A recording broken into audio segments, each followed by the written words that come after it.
morning, everybody. It is Tuesday, August 6th, and I had to totally look 3 times to make sure I said the right day. I hope everybody is having a good start to your morning. Yeah, I decided last minute, why not? I'm up. Nobody is streaming right now. Have some time, hang out with my friends, right? All right, so there's a lot of stuff going on. Of course, there always is. I feel like the world is never boring. So we are going to start off with uh, some of the cases that are currently going on.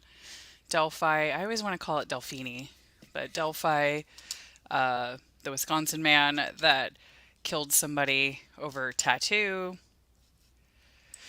Chad Dorman, and some other ones. And then we'll get into some of the local stuff and what's going on around the world.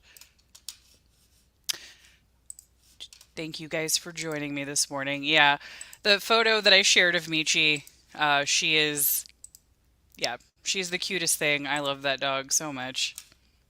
And she loves sitting on the couch with her head like that.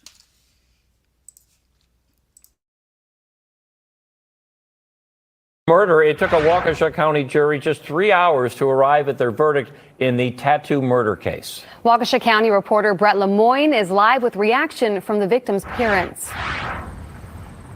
Yeah, Ted and Jenna, they held back tears after the verdict came down. Their message to the community tonight is one of kindness. That's because Kevin Seamer murdered their son minutes after he met him, all because apparently Seamer didn't like his tattoos.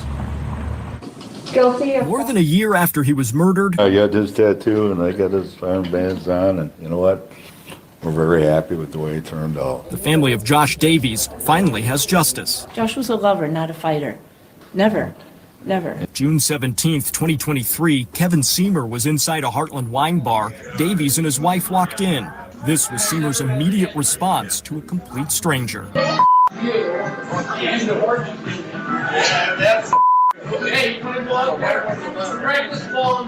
Video shows Seamer lashing out at Davies, all because of Davies' tattoos. Davies backs away and eventually leaves, but Seamer later darts out after him. Seamer's attorney argued self-defense, saying Davies was outside with a metal stool raised over his head. Mr. Davies had something in his hand, and it's the stool. But prosecutors argued differently. They charged Seamer with felony murder. Kevin Seamer's looking for a fight. The jury heard 4 contradictory accounts from witnesses about who, if anyone, was holding the stool.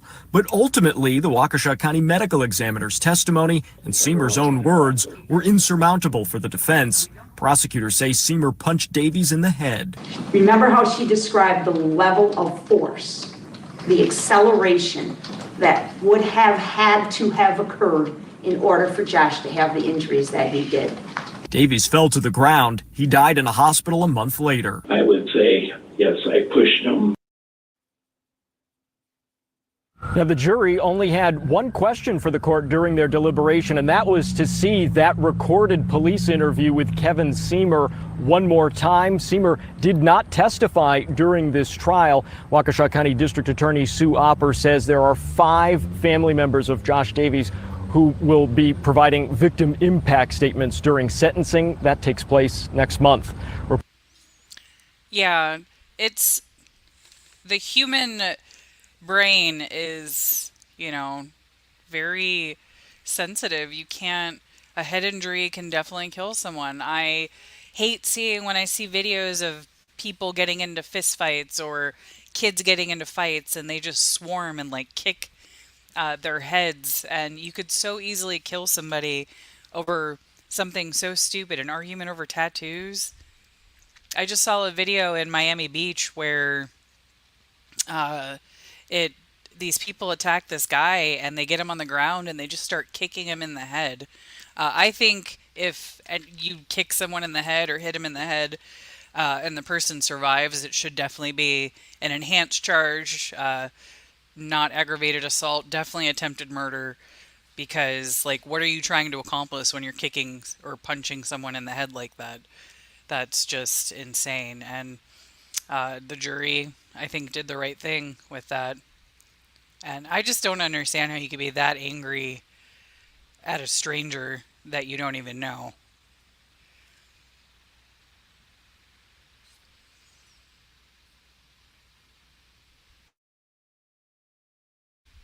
Come on, YouTube. Trial for this Claremont County father who murdered his 3 little boys. And today, Chad Dorman taking a plea deal that spares him the death penalty, but it will send him to prison for the rest of his life. WLWT News 5's Karen Johnson in the courtroom today, live for us right now in Batavia, explaining exactly what happened. Hi, Karen.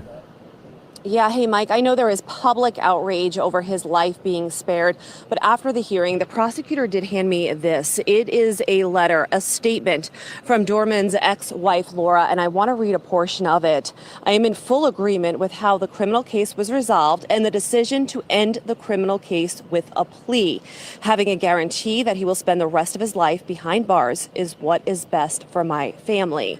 Oh, keep in mind, this plea deal now prevents Laura, it prevents her daughter Alexis from having to take the stand and relive what they experienced last year. How do you plead? Guilty, a word Chad Dorman repeated 5 times today. Guilty of 3 counts of aggravated murder and 2 counts of felonious assault. His victims, his 3 young sons, 7-year-old Clayton, 4-year-old Hunter, and 3-year-old Chase, who Dorman gunned down and murdered at their own home. Dorman's ex-wife Laura and stepdaughter Alexis were also injured. Today, they stood feet away from Dorman as a prosecutor read their victim impact statements. Chad, I trusted you with my life. And honestly, I looked up to you more than anyone. I saw you as my dad, not just a stepdad. Because it hurts to know I will never get to experience another day with my 3 brothers, or to make any memories anymore, because their innocent lives were taken away so quickly and horribly by their own father. Laura's statement just as emotional, as she wrote about trying to save her sons from her husband, who hunted down the children. I was injured that day, fighting with every ounce of my body to just make it stop. I struggle every day, knowing I was not successful in doing so. And now I have to live with this and wonder what more I could have done to save them. I would do anything to push them on the swing, cover them up one more time, and hear their little ways of saying, I love you. And Dorman did have an opportunity to speak, but he declined. His attorney said this never would have happened, but he was delusional and in psychosis when it happened. Coming up tonight at 7 o'clock, you're going to hear directly from the county prosecutor here in Claremont County, Mark DeColve, more about his decision for this plea. Reporting live.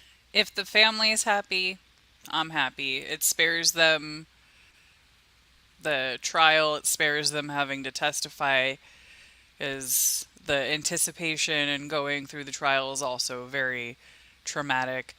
And even if it was a death penalty case, he wouldn't be put to death anytime soon, 20, 30 years. So I'm totally fine with that. And of course he wasn't going to speak. All right, and now moving on to an update from Delphi. Some new information on the Delphi murder case. Indiana State Police say the man accused of murder, Richard Allen, confessed more than 60 times. Our Indianapolis station was there during a day of surprising testimony. Will a jury be able to hear about the alleged confessions from Richard Allen? That is the focus of a hearing today here at the Carroll County Courthouse. The state says prison guards and inmates at the Westville Correctional Facility heard Allen confess to the killings of Abby Williams and Libby German, and that the defendant also confessed during recorded phone calls with his wife. In court testimony today, the former warden at the Westville Correctional Facility said that Richard Allen confessed directly to him that he committed the murders while the warden was checking on him as he was walking around Allen's cell block. An investigator at the prison said today during testimony that her staff logged 2 other confessions from Richard Allen. But a prison psychologist who met regularly with Allen testified that Richard Allen's mental health was extremely poor, critical, and deteriorating, and that he suffered from stress-induced psychosis around the time that Allen made his confessions. She said there was no doubt he had serious mental illness around that time. So, the defense team says Allen's confessions were coerced. They are asking the judge to suppress the statements, meaning a jury would not hear them during his murder trial. The judge has not yet decided whether to admit the confessions or not, but that decision will be incredibly important for both sides. Richard Allen listened closely during all of today's testimony, at one point turning around and telling his wife and mother, "I love you guys." He'll be back in court again tomorrow for one more day of hearings. This time, it is the prosecutor asking the judge for the ability to keep information out of the jury's hands. Specifically, they want to suppress any statements by the defense team that points to an alternate theory that someone else committed the murders. Allen, of course, has been locked up in a maximum security state prison for 21 months since his arrest. He is accused of killing Abby Williams and Libby German in Delphi in 2021. Yeah. We will see what happens with this case. There's a lot going on there. Let's see. What else? All right.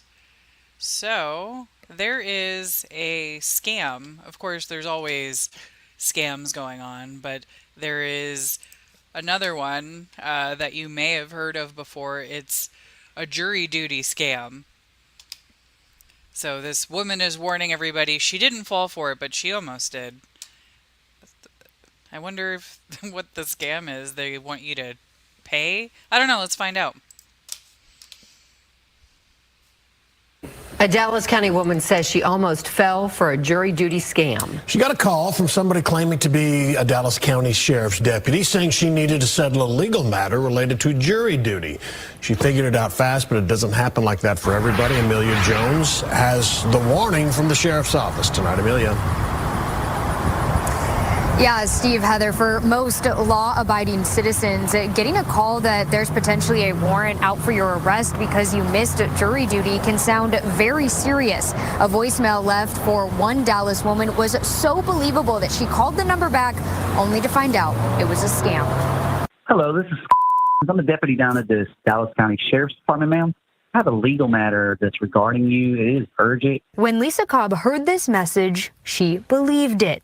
Okay, well, I better call back because I did miss jury duty. She called the alleged deputy back. And when he started talking to me, he did sound like he was very calm, he was very collected, and he was very polite, he was very respectful. As the conversation progressed, Cobb got a feeling she wasn't actually talking to a deputy.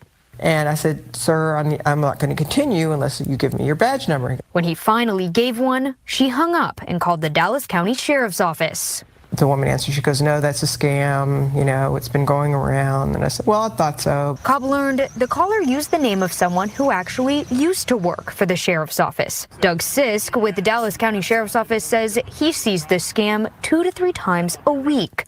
Sometimes the name is a current member on the force or a former employee. Regardless, Sisk made one thing very clear. Nobody from the Dallas County Sheriff's Department's ever going to call you and request money over the phone because you missed jury duty. The sheriff's office also won't call to request money for outstanding warrants or request payments in the form of gift cards, Zelle, or Venmo. If you do get these calls, just hang up on them, or if you want to, tell them, come arrest me. I mean, nobody's going to come out and arrest you. Sisk says any communication between the court and a potential juror will go through the U.S. mail. And if there is a legal matter, an investigator would show up in person. Cobb feels lucky she caught on to the scam in time, but she wants others to be aware in case they do fall victim. These people are getting better and better, and it's not so obvious. Sadly, you have to be suspicious of everything these days. Information on who is summoned for jury duty is not available to the public, so it really is just a coincidence that Lisa Cobb had just missed jury duty before she received that call. Sis says that this isn't just going around in Dallas County, but really all over, and the best tip he can give is that if you believe it's a scam, hang up and call the jury services line directly to confirm the information. Yeah. Nobody's going to call you and ask for money. They're especially not going to ask for gift cards. Well, nobody official, I mean. Like, the sheriff's office is not going to call you. None of that. Let's see.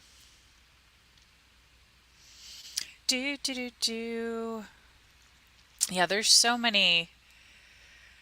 Gosh, so much going on in the world. Like, all over the world, there's so much crazy stuff going on. Bangladesh and the UK is pretty crazy. I don't know if you guys have seen, because there's been protests in Bangladesh calling for a new prime minister, which isn't my normal thing, but I think it's good to see what's going on over there, because they have a curfew, and if they break the curfew, it's really serious. They will shoot people that are out after curfew.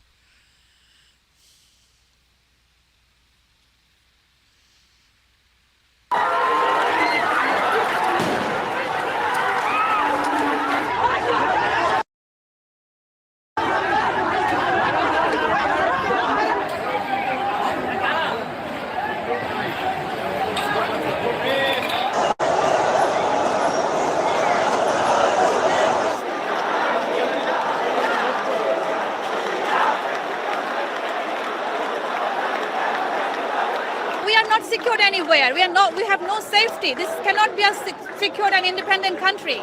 So we want peace, we want freedom, and we want a perfect environment for our students to go back to the classroom.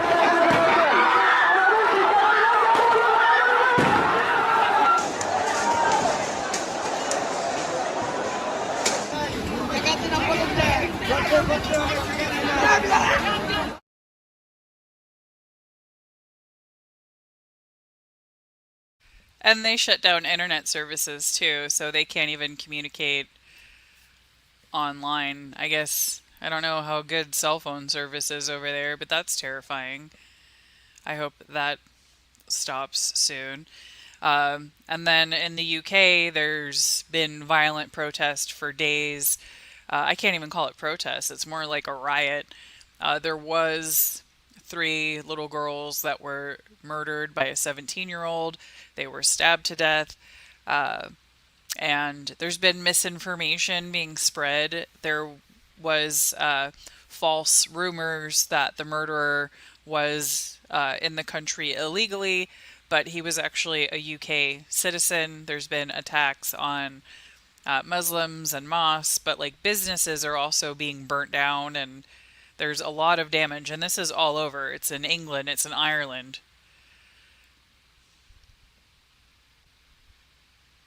Less than a week after 3 small girls were killed in a Taylor Swift-themed dance class in Southport near Liverpool in northwest England, far-right protests, anti-immigrant, anti-Muslim protests have continued to take place in cities across the UK. On Saturday, they took place in cities such as Bristol in the west of England, Hull in the northeast, Belfast in Northern Ireland, Liverpool, Manchester as well. There were scenes of violent clashes between far-right protesters and police, a number of whose officers were injured when they had things like bricks and bottles thrown at them. There were also violent scenes when anti-racist protesters and far-right protesters managed to get to one another. For the most part, they were kept apart by police officers. We also saw vehicles being set on fire. There are also reports of looting in some instances as well. Prime Minister Keir Starmer saying that the police had the government's full backing to try to keep the streets of Britain safe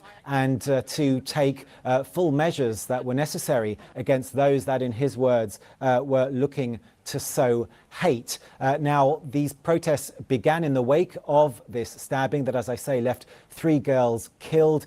seriously injured 8 others and left 2 adults in hospital. There was misinformation spread on social media, particularly X, that said that the perpetrator was a recent migrant and who was Muslim. As a result of this misinformation, the judge presiding the case took the unusual step of lifting reporting restrictions on the 17-year-old boy, who turns out to be born in Cardiff in Wales and whose parents came to the UK in the wake of the Rwandan genocide. They came from that country. Now, the 17-year-old boy, one Axel Rudakubana, has been remanded in custody. In other words, he's been kept in prison until his pre-trial hearing, which is expected to take place in October. Elliot.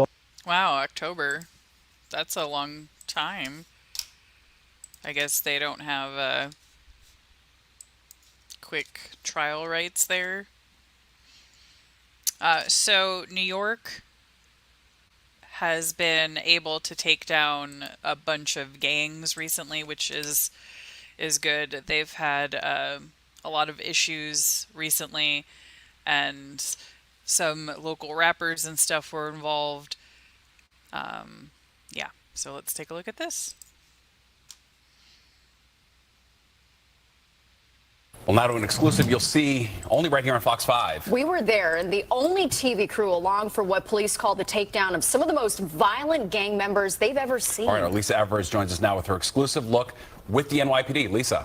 Well, Steve and Natasha, we had that firsthand look at how the NYPD is bringing alleged gang members who terrorize their own community to justice. And now the Bronx DA says they've been charged in a 176-count felony indictment. Nay Benz, police say you're a trigger puller. Police say you're a trigger puller. Is that true? What? Police say you're a trigger puller. Is that?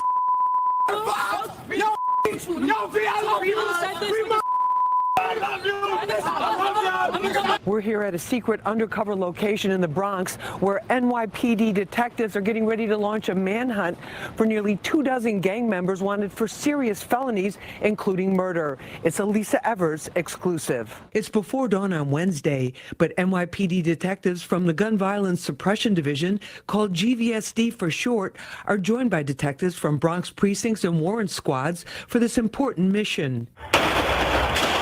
Their mission? Stopping the reign of terror caused by teens, young men, and a few women who engage in running gun battles with their opposition or ops at all hours of the day and night, no matter who's in the way, right in their own community. These cases are the single most impactful reason that shootings trend downwards.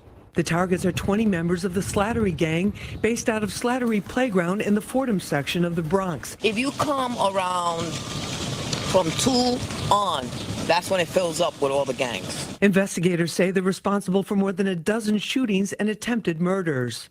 It's almost like they were competing with each other to see who could shoot more times. The Slattery crew, also known by other names like Slaughtery and S-Block, allegedly took aim at their main opponents or ops, other young people, for no good reason. Investigators say the hatred is fueled by inflammatory disses about murdered ops and drill raps posted on social media. That's aspiring drill rapper Nay Benz, who police say is one of the gang leaders. The average age of the case subjects is 20. Teen girls are trigger pullers too, like the shooter in this video, says Deputy Inspector Craig Edelman. They're shooting at each other with a yellow school bus filled with kids in between them. Making the community safe again is their passion and purpose. For takedown leader, Detective Brandon Ravello, it's personal. This is where he grew up. A lot of the subjects are wanted for being active trigger pullers, so they're asking us to put on these bulletproof vests before we go out to the locations once the manhunt gets underway. We're on the highway now as part of the caravan going to the first destination. These detectives know exactly who they are looking for because all of the subjects in this case have been pre-indicted by a Bronx grand jury. Officers go into the building, every detail and movement planned in advance. Right now, the detectives are inside the building going into the apartment where they have a search warrant to apprehend the suspect. Sergeant Christopher Neal is in constant communication with team members, making sure everyone gets in and out safely. In recent history, we've seen that impact takedowns or takedowns of this magnitude have a profound impact on the community. What's going on here? I love you, babe. A female suspect who's 8 months pregnant is brought out in handcuffs from an apartment. What's going on? Why did they pick you up? We are here executing a search warrant on Tebow Avenue in the Bronx in regards to a drive-by shooting that happened in a public school playground. Bronx District Attorney Darcel Clark announced a 176-count conspiracy indictment against the alleged gang members for everything from attempted murder to robbery and weapons possession. More than a dozen guns were recovered, including some from the takedown. We're going to stay at this no matter what, no matter how long it takes. We are laser focused on making sure that we keep the public safe. They are absolutely firing bullets without remorse or regret and without regard of anybody that's around. This is one of the most violent crews that I've seen. You made our streets, our communities into a battlefield, and there's no excuse for that. The team members believe their efforts are a step forward in making people feel safe again. Today, I think, is a victory for the community. Anytime you have a gang that claims a territory inside of a park where children play, it has all the potential for tragedy. So you're not a trigger puller? No, I don't pull no triggers. Now, as bad as it looks, all the defendants are presumed innocent until proven guilty. Keep in mind that everyone accused in this case is under the age of 25. Many of them are just 20 years old or less. And the defendants are found guilty of these crimes. If that happens, they could spend more than a decade, sometimes 2 decades, behind bars. That's the latest. Back to you guys. Yeah. That's crazy. Yeah, they took over a playground. They took a playground from kids, and they're causing all that violence. It's such a, I don't think I've heard trigger puller before. That must be some terminology up there that they use. It cracked me up though when she said opposition or ops, and she said that like 3 times. Want to make sure that y'all know that ops mean opposition. But it's the same thing that, like Donna was saying, that they need this in Chicago. It's almost the exact same issue in Chicago. Drill rap started in Chicago, and they do the same thing. They talk about each other, they insult each other, because there's a bunch of different Chicago rappers that I've looked into, and like I find out about them, I'll listen to some of their music, and then like they're dead within a couple years. There's so many of them that have been killed, and it's over what? It's over stupid insulting each other and territory that you don't even own. It doesn't make sense to me. And then that one girl is 8 months pregnant getting arrested. 8 months. So they're going to take that baby for sure. So anyway, moving along to Las Vegas. Right now at 6 o'clock, captured are 8 News Now investigators first to confirm the end of an international manhunt as a man accused of murdering Leslie Palacio 4 years ago is finally taken into custody. Good evening, I'm Denise Valdez. And I'm Brian Loftus. That man on the run now for years. And now we've learned he's in custody in Mexico. 8 News Now investigator David Charnes broke this story. So David, what's next in this case? Well, this is not a simple process. It involves multiple American and Mexican agencies, but it is hopeful news as the Palacio family continues their fight for justice.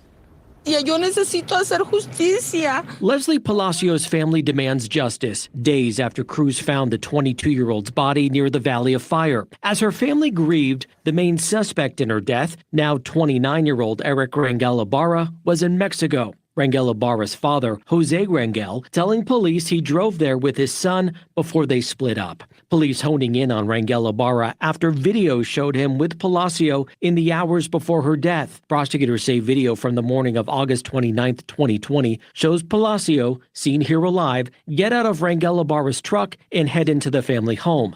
An hour later, the same camera catches Rangel Ibarra and his father dragging Palacio's lifeless body from the home and into that same truck. Crime scene photos the 8 News Now investigators obtained from inside the home show a strip bed and blood spatter, though Metro Police have never publicly said how they believe Palacio died. Court documents revealing Rangel initially told police his son told him Palacio died from an overdose. You don't know the pain that you caused me and my family. Police later arrested Jose Rangel accusing him of helping conceal evidence. A judge would sentence him to the maximum 2 years, but as the 8 News Now investigators reported, with time served, he was out within 8 months. Am I confident that we are going to capture him and bring him back eventually? Absolutely. The extradition process can be lengthy and complex because Claudia Cedeno is an immigration attorney. She says it's not as easy as going to Mexico and picking him up. all the evidence has to be submitted through diplomatic channels.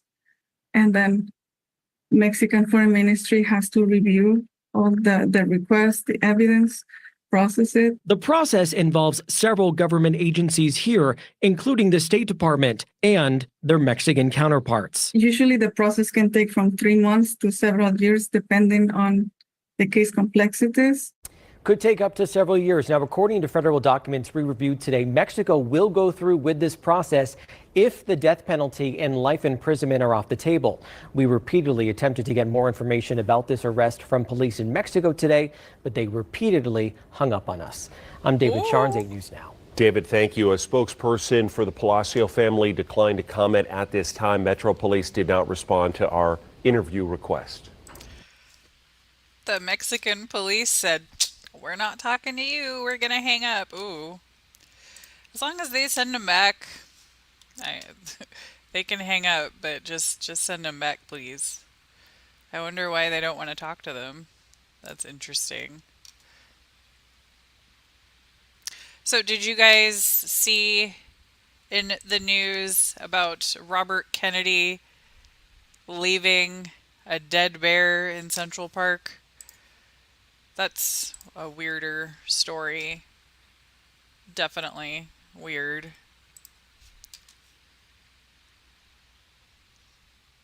New at 11, a bizarre twist to a nearly decade-old mystery in Central Park, where a bear cub was discovered dead. Independent presidential candidate Robert Kennedy Jr. has now confessed to putting it there.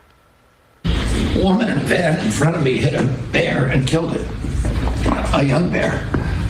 So I pulled over and I picked up the bear and put him in the back of my van. I had an old bike in my car that somebody had asked me to get rid of it. I said, let's go put the bear in Central Park and we'll make it look like he got hit by a bike.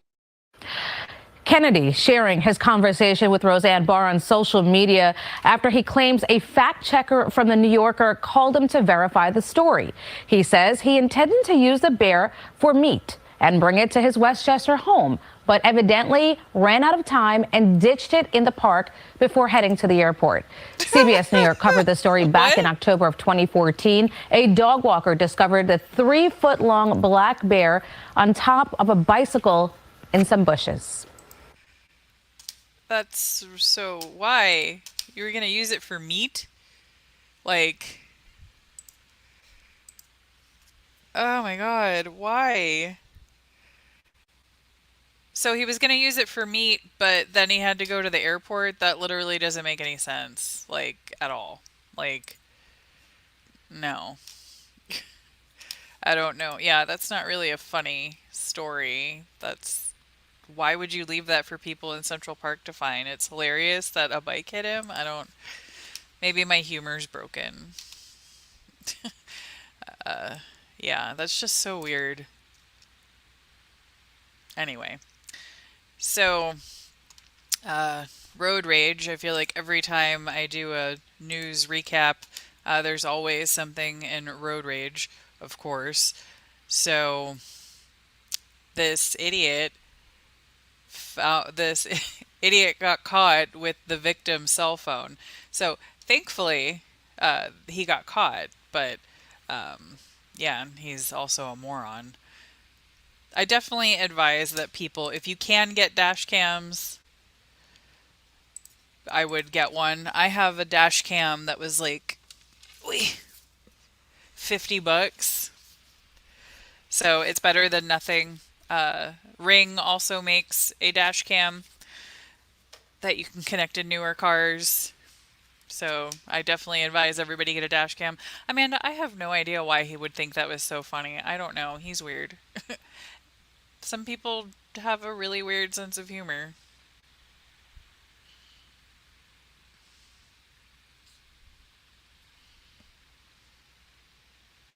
Police are calling it a brutal road rage attack, and it was the victim of this violent crime who eventually had the piece of evidence that cracked the case, leading detectives straight to the suspect.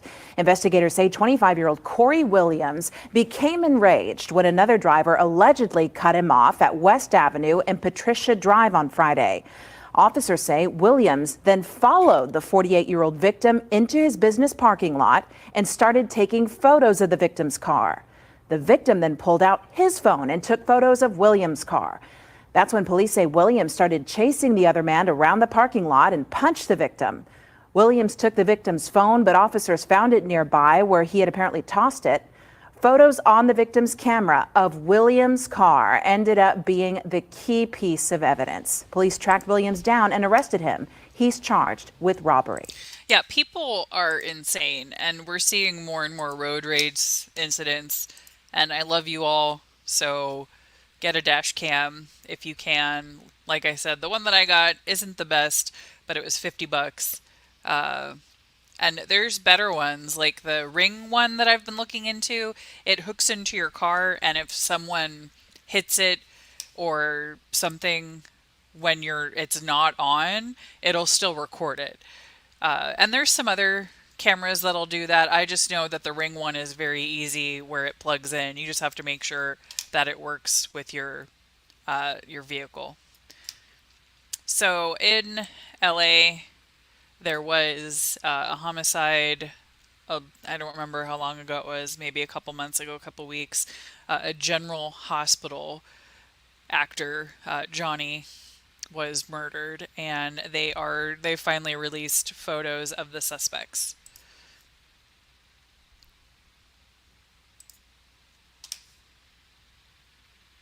You began with breaking news. LAPD has just released images of the suspects and a getaway vehicle in connection to the death of General Hospital actor Johnny Wachter. Here are those images now. They show 3 suspects, all in hoodies, fleeing the scene in a black 4-door Infiniti. Wachter was shot and killed in downtown LA. This was back in May when he interrupted. It happened near the area of South Hope and West 12th Street. Police say he was confronting the group of thieves who were attempting to steal his car's catalytic converter. Anyone with information is asked to contact authorities immediately. Yeah, and they say, hold on, we're going to watch this video in a second. Well, police tonight. Like, catalytic converters aren't victimless crimes, because I've seen a lot of people get killed when somebody is stealing a catalytic converter. We had a police officer here in Texas that was killed when he was off duty, and they were stealing it off of his car. And I'm really tired of people. I mean, that's such an expensive repair too. If you don't have full coverage, it's a very expensive repair, and very much over that too. Harris County did change some regulations with selling it. Like, there has to be documentation where it came from and whatever, but of course, there's still going to be places that aren't going to follow the rules. Just like with car inspections, you can all pay somebody a little extra to pass you, even though, you know, your car isn't in the best condition. Let's see, an MTA worker charged for falsely reporting a crime. Don't falsely report crime.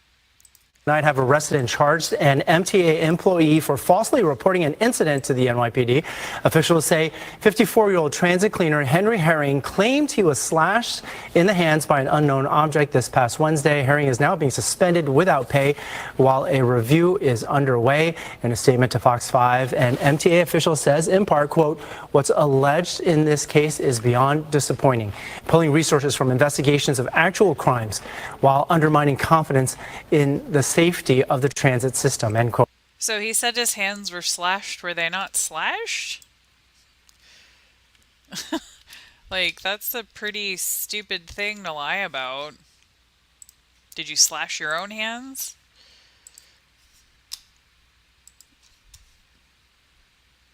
People are nuts. That's what I'm learning more and more. People are literally insane. So in Houston, there was a woman that had gone to the police for help.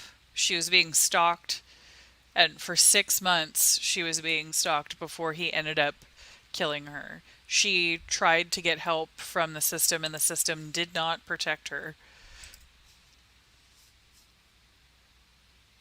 Also tonight, startling new details in the death of a woman in the West Chase area. Court records show the man behind bars for her murder had been stalking her prior to a horrifying home invasion last month near West Park in Gessner.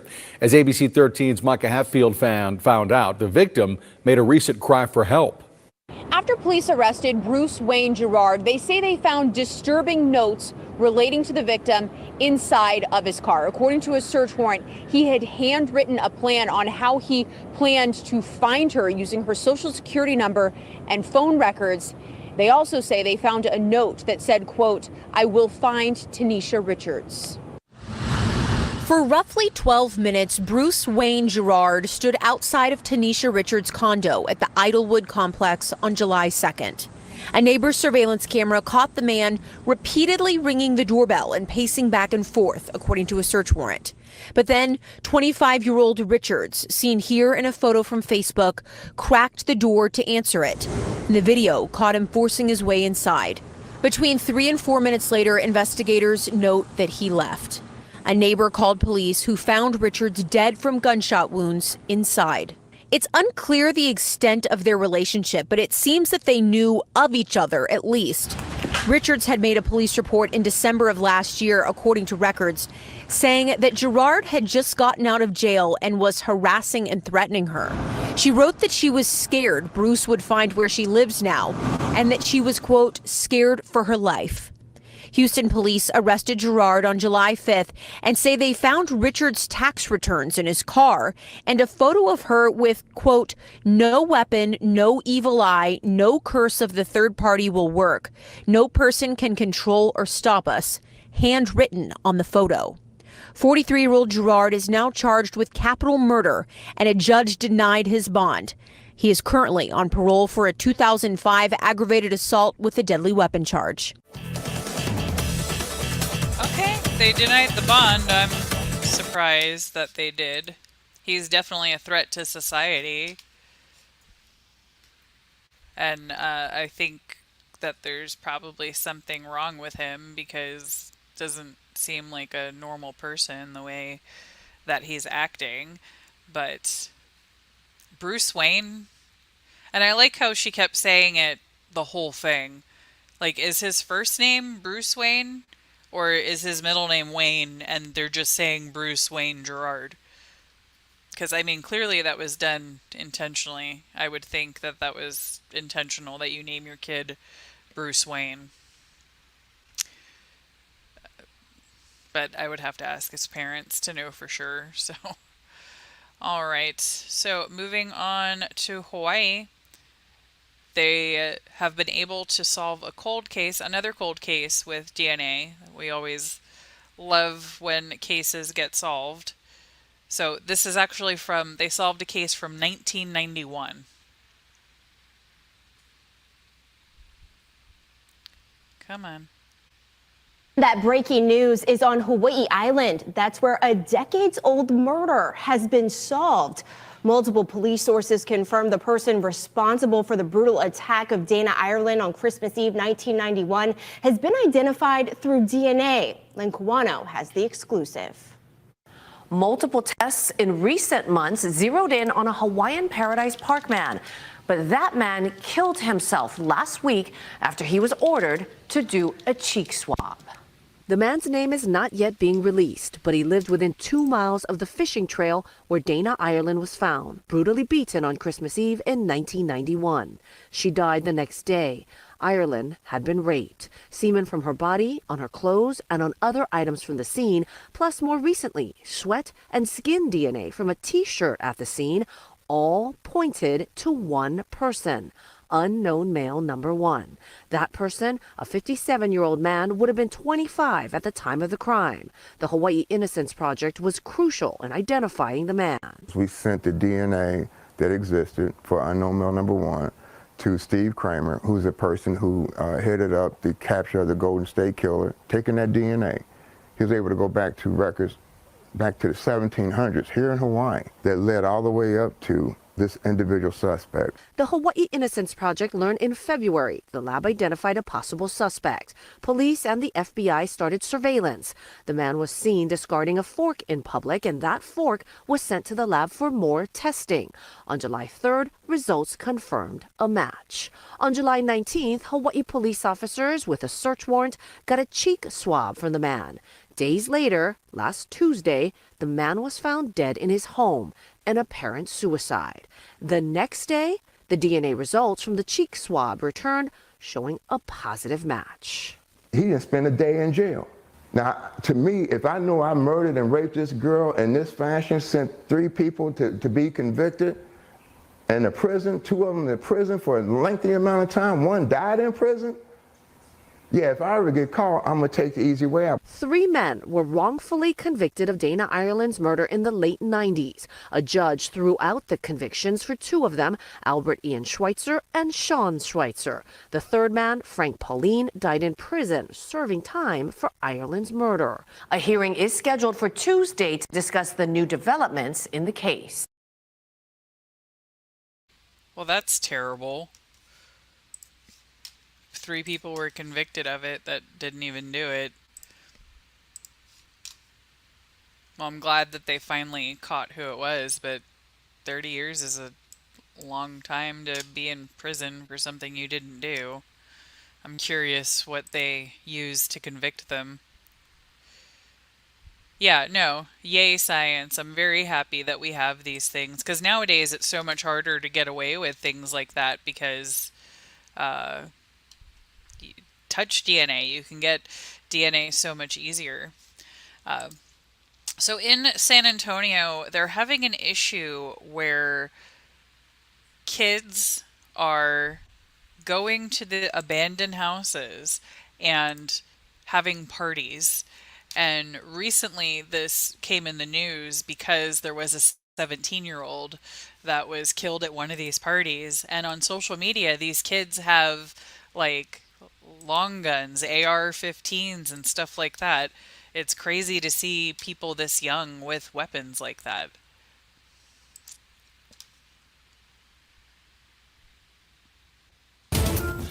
Our top story at 10, a trend among teens ending in deadly gunfire. The Bexar County Sheriff says the groups are targeting brand new vacant homes to throw massive house parties. On Saturday night at one of those parties, a 17-year-old was shot and killed. Now investigators are working to track down the shooter. KENS 5 reporter Megan Reyna with the warning from the sheriff to these new build communities.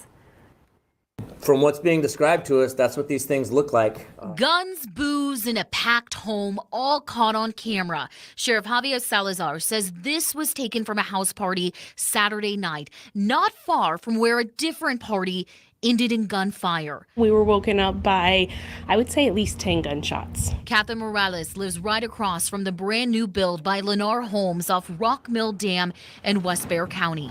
We saw, not exaggerating, hundreds of teenagers coming out of this house and so many cars on the road. Sheriff Salazar says it's becoming an issue. Teens targeting new build communities, taking advantage of homes that are just about ready to be moved into. Morales says deputies broke up a party in that same vacant house a week before. So there were 2 parties, 2 weekends in a row. I think something needs to be done. And when deputies responded to the most recent party around 1 a.m. Sunday, they found 17-year-old Landon Reyes shot in the backyard. The sheriff believes more than 20 rounds were fired. Quite frankly, I'm surprised not more people were hit as a result of that gunfire. 2 people were detained for questioning, but no arrests have been made. Meanwhile, the sheriff is urging home builders to ramp up security. If you've got a vacant home that's got all the utilities hooked up, it's got AC, it's got water, it's got everything ready to go, that's a prime target for these folks. And I was on the phone with a spokesperson with Lennar Homes earlier. She tells me they won't comment because this investigation is ongoing. I also reached out to the Homeowners Association, but have not heard back. Meanwhile, Sheriff Salazar says Crime Stoppers is getting involved in the case and will offer a reward for information leading to an arrest. Yeah, that's scary. So I don't want to give too much information about my roommate, but he works in construction industry, and he's frequently on builds. We actually just went to some construction sites and dropped some things off in homes recently. So that's pretty scary. But I mean, how much more security can they have? They lock up the houses. I guess they would need security driving around. That's really the only other solution, is to have somebody driving around monitoring everything, because that's hundreds of kids going into a house. Where are all those cars parked? Nobody noticed anything beforehand to call the police? I mean, yeah, I don't really know what the solution is with that, because yeah, you would have to have somebody watching them all the time. So a stolen ambulance ended up in Mexico.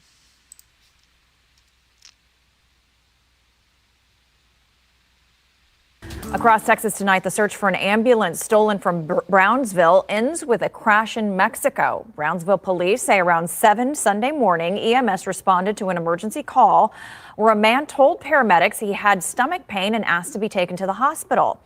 Well, that's when police say the man jumped into the driver's seat of the ambulance and then sped off. Authorities say he drove towards the border and ended up crashing into barriers before crossing into Matamoros. The ambulance was recovered and returned to the U.S. What? I wonder what his Now the Bexar County Sheriff's Office is asking for your help finding a missing teen. I wonder what his plan was, just to get it to Mexico. He wanted to go to Mexico. He wanted to sell it, because out of all the things to steal, an ambulance isn't the most inconspicuous thing.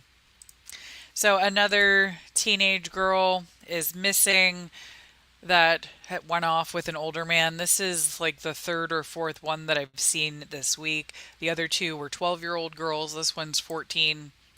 So please share, this young girl's information, because, being lured offline to meet an older man is super dangerous.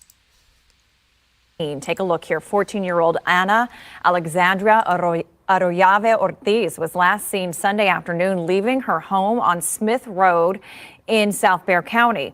She was wearing a black hooded sweater, torn blue jeans, and white Converse sneakers. BCSO says the teen might be with a man named Caesar, who she apparently met on social media. The Sheriff's Department initially believed they may be traveling out of state, but said in a news conference this afternoon they are likely still in the area. If you see her, you're asked to call 911. Yeah, it's really, I think most people that have children do talk to their kids about the dangers, but definitely need to sit down and have those conversations about older men, because it doesn't matter what social media it is. If there's messaging of any kind, a predator will be there. It doesn't matter if it's designed for a kid or not. There's adults there, and it's a sick world. So this guy in San Antonio has been doing booby traps in the bathrooms of car washes. When they say blow up the toilet, I don't think that's what they mean, sir. Is out of jail after being accused of causing 3 small but explosive attacks.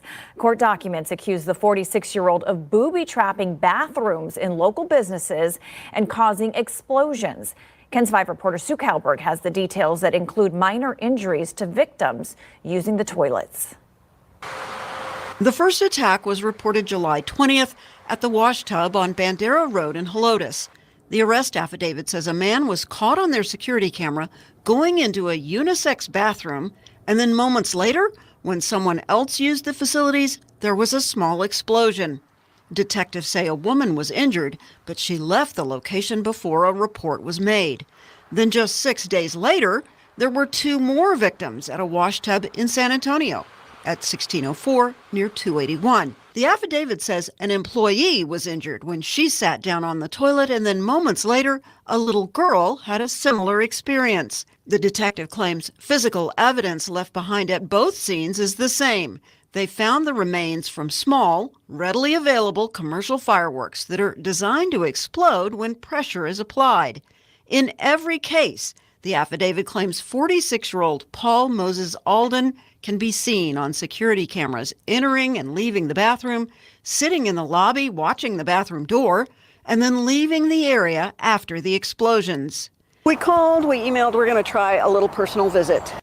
A washtub spokesman said they didn't want to appear on camera, but they did send a statement saying they're very pleased with the quick action of law enforcement and they're fully cooperating with the detectives. Alden is facing a charge of arson, causing reckless damage or bodily injury. His bond was set at $50,000, but he was in and out of jail the day he was arrested.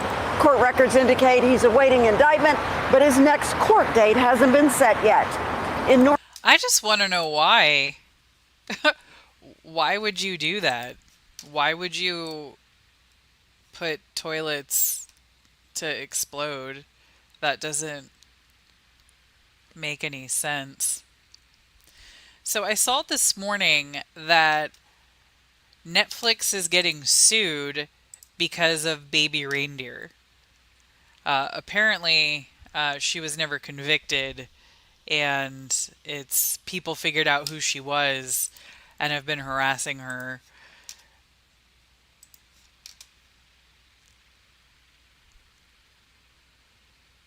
We turn now to a new twist in the $170 million defamation lawsuit against Netflix over the hit Baby Reindeer series, which was billed as a true story. A Netflix executive now making an admission about the show, and Trevor Alt is here with more on that. Good morning, Trevor. Good morning, Rebecca. So this is a really popular Netflix drama. It's earned 11 Emmy nominations, but one woman, an alleged stalker, says this show was written to ruin her life. And this does raise some questions about life-inspiring art, and when a show is billed as a true story, just how true does it need to be?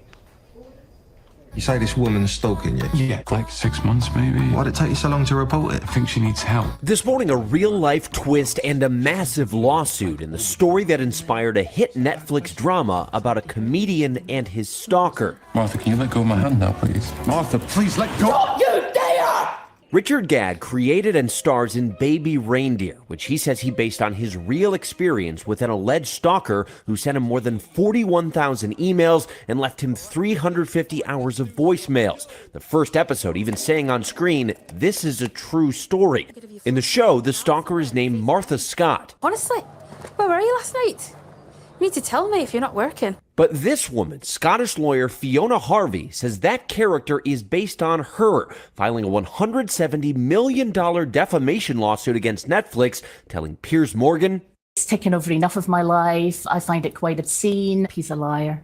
And my friends say likewise. The lawsuit says the show's claim it's a true story is the biggest lie in television history, designed to attract more viewers, make more money, and viciously destroy the life of Fiona Harvey. Soon after the show took off, many people online began searching for the real person who inspired the character.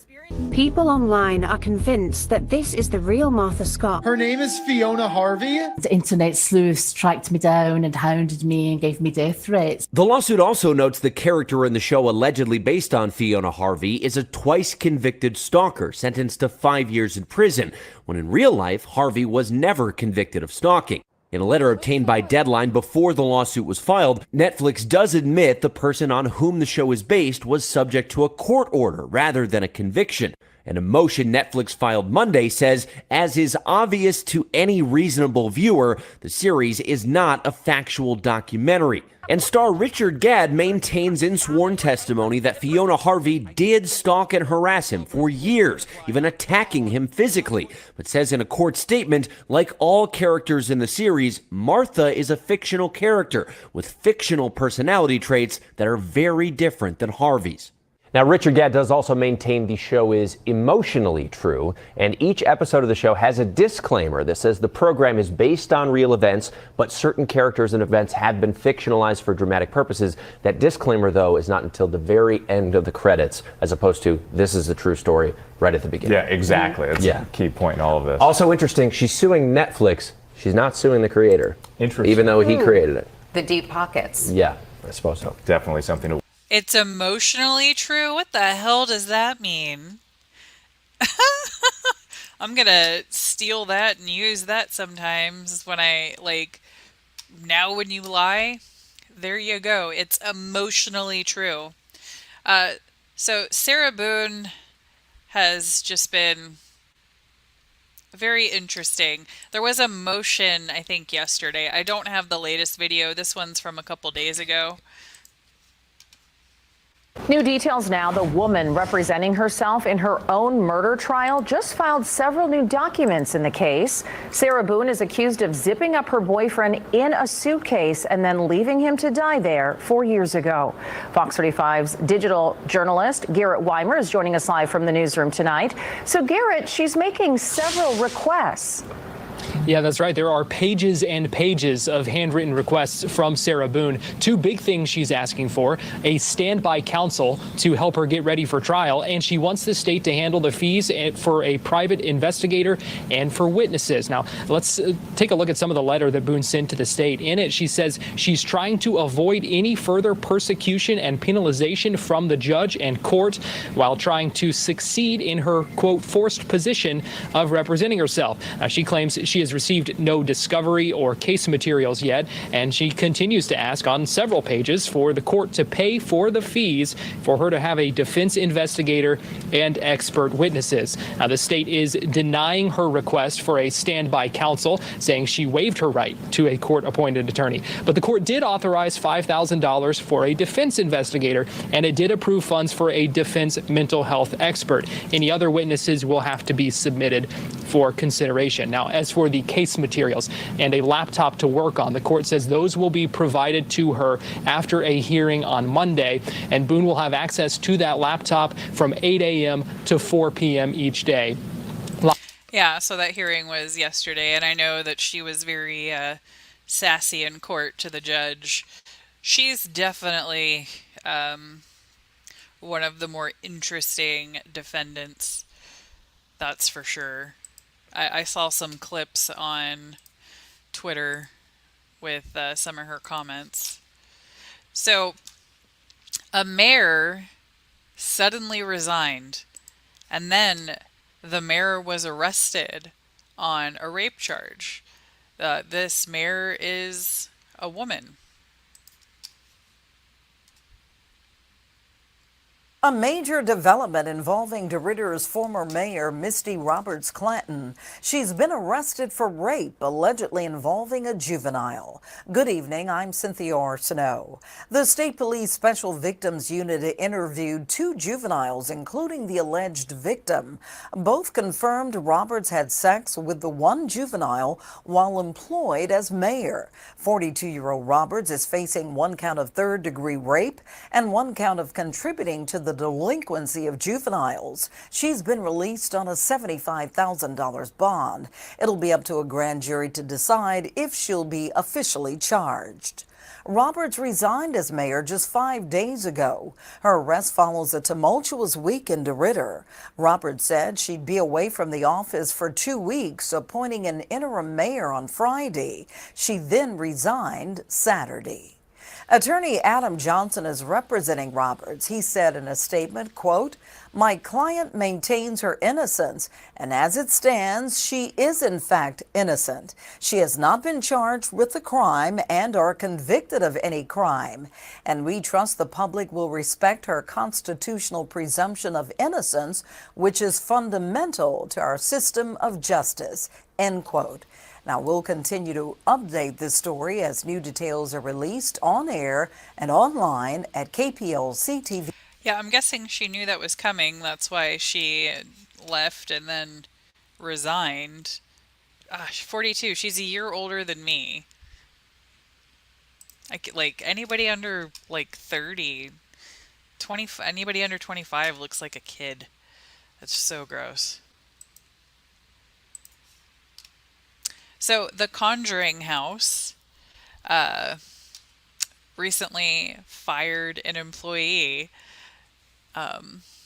citing accusations from the beyond. I guess the ghosts were telling her things. We begin with a Target 12 investigators exclusive conjuring controversy. The old conjuring house in Burrville is known for its paranormal activity, but a former employee says he was fired after the owner said a spirit spoke to her. Thank you for joining us. I'm Shannon Heggie. I'm Mike Montecalvo. Now that former employee is fighting for money that he says he's owed. Target 12 investigator Sarah Grinelli is here now with the details. Sarah? Brian Dansero says he worked at the Conjuring House for the past 3 years. That's until the owner, Jacqueline Nunez, fired him. She tells me she's a medium and that a spirit from the house told her Dansero was stealing.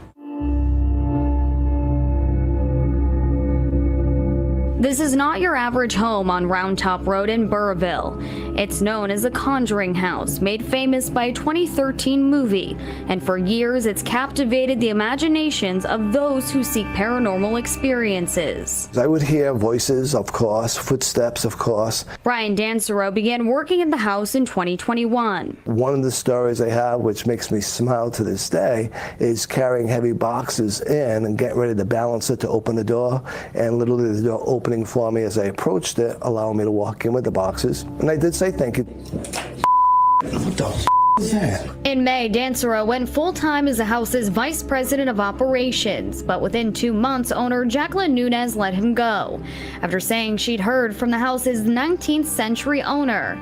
These are text messages she sent to Dansero. John Arnold told me, you've been stealing money out of the cash box for the past 2 months. And I literally stopped and I actually corrected him, like, John Arnold, one of the original owners who died in 1839. And she said, yes, and I want you to pay it back. When asked to respond, Nunez told Target 12 in part, I and every person is entitled to experiences that bring understanding and meaning to our lives, including being informed or warned about wicked actors and actions. We took a step in and stuff from the ceiling just fell straight down. Seriously? Yes. It started the first day that we moved into the house. Author Andrea Perrin told 12 News at the time the movie was inspired by her book that detailed the Perrin family's experience after they bought the home in the 1970s. You know that other man in the dining room? He just disappeared. The home sits on the old Arnold estate.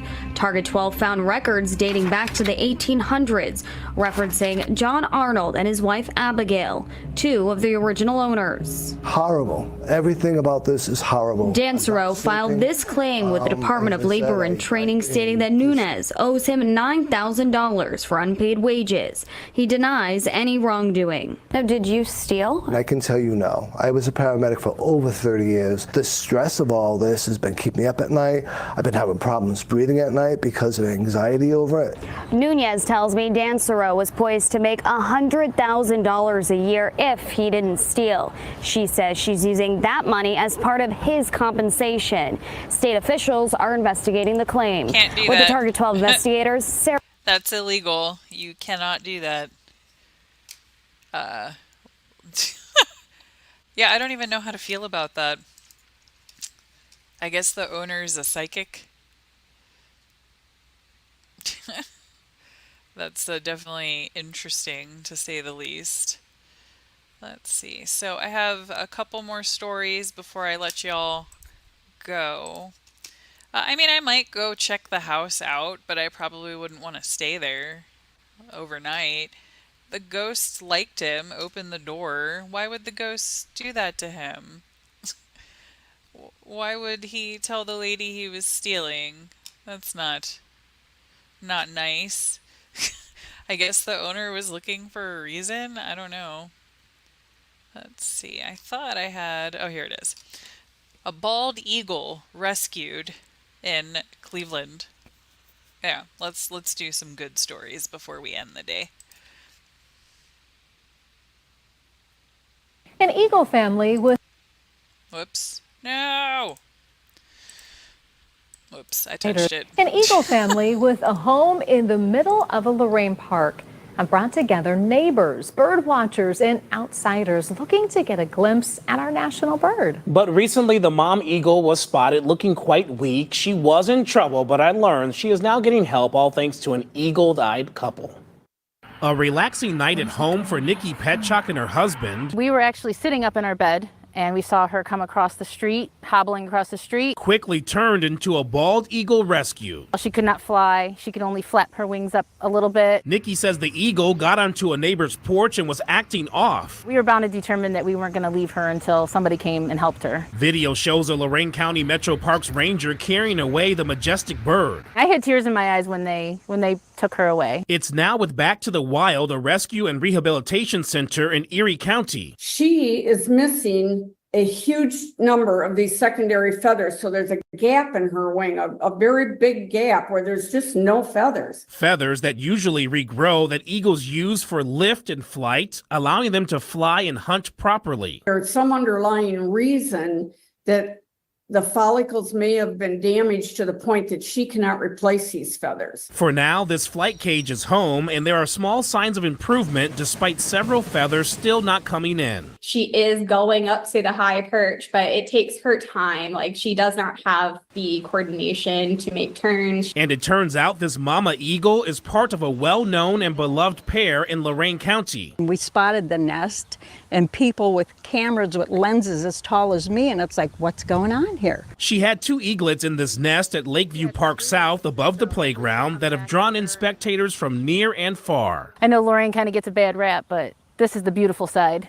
For sure. Just watching them, it's just very fascinating to me. Monday, I didn't see anyone home. I am told the eaglets have reached a point of independence, but Dad still looks out. But nearby, another bald eagle, the locals nicknamed the Invader, was hanging out. Maybe he's just lonely. He's trying to find a friend. As for the sick eagle, a vet appointment on Tuesday should give more insight, which could call for a complex process called imping. We can actually glue the feather from a deceased eagle onto the existing piece or shaft that's still there on the broken part, and she could end up flying away wearing another bird's feathers. Nikki says it is a sight worth waiting for. I will definitely be here.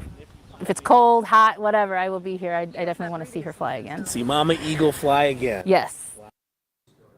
Key thing, the bird's now in the right hand. So Back to the Wild, the nonprofit caring for the eagle, told me had it not been rescued when it did, it likely would have died or been killed by another animal. Learned so much. That's fascinating. And more information on the group will be online, and we'll be sure to bring you updates and keep you updated. They can glue other feathers on there?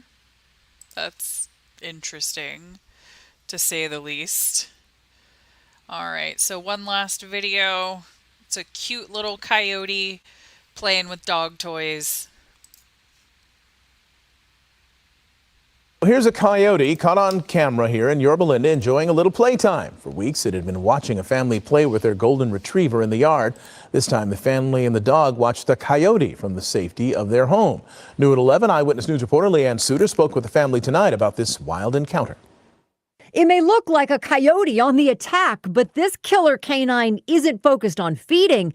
It's having fun, playing with a backyard full of toys. And I saw it out there on the lawn, and it picked up a toy and started throwing it around. Not one toy, but several. At one point, tossing a toy in the bushes, then diving after it, all while the toy's owner, come here, girl. Come on. Yeah. a 19-month-old golden retriever named Clover, watched on. She wanted to go out. She very much knew what was going on. Yeah, and, we were, hey, those are my toys. We were standing at the slider and watching it the whole time, and I was going, what the heck? Roger and Susan Casabum captured the crazy side on the security camera. They first noticed the coyote hanging out in their Yorba Linda cul-de-sac in April. Then they noticed the animal started keeping a keen eye on them playing in the backyard. Last night, the coyote took its turn. Looks like a 1.5-year-old dog to me. It looks like a puppy. Yeah. It's acting like a puppy, but it's by itself. So it's a lone animal. It doesn't have a pack. The animal watches our behavior and then goes and mimics it. And that's what it was doing. It was mimicking the behavior that Clover has. It was very funny. It may be cute, but they say it's also very concerning. They've tried deterrence to no avail, and now the coyote appears to have found the fun of Clover's toys. Everyone's surprised by its actions. I called animal control today, and they've never seen that behavior before. They were very surprised to hear that it was playing with her toys, but it watches through the fence when she plays. The couple says animal control told them the best option is for them to pay to have the coyote relocated. They say they're hoping that the animal will move on to the state park near its home on its own. Hello, I'm Mark Brown. Why did they Get have more to great pay to get it ABC7 content by relocated? clicking the subscribe button for our YouTube channel. Why should they have to pay? That's ridiculous. No, I don't like that. Let's see. Yeah, so I think that is everything I have for today. Yes, it is. I need to get going. I gotta go to Best Buy and pick up a computer that was dropped off for repair. And I was just asked to be somewhere in 15 minutes. So I need to hurry up and change and take a quick shower because I have not done that yet. So I have 18 minutes to get somewhere that's 5 minutes away.